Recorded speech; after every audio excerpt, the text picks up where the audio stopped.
जाने रे छोरी हाँ के भयो दादा त झोला प्याक गर्दैछ त जाने रे भोलि आउनुहुन्छ अरे के आज छोडिदेऊ के झोला प्याक गर्न देऊ न पहिला एकैछिन झोला प्याक गर्न देऊ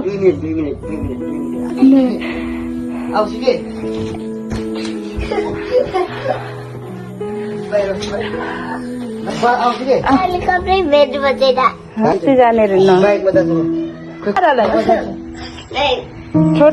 छोड़ दे जाना देऊ के भले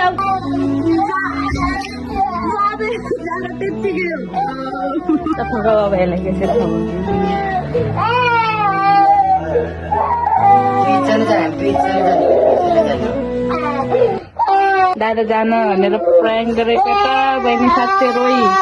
झोला राखिसक्यो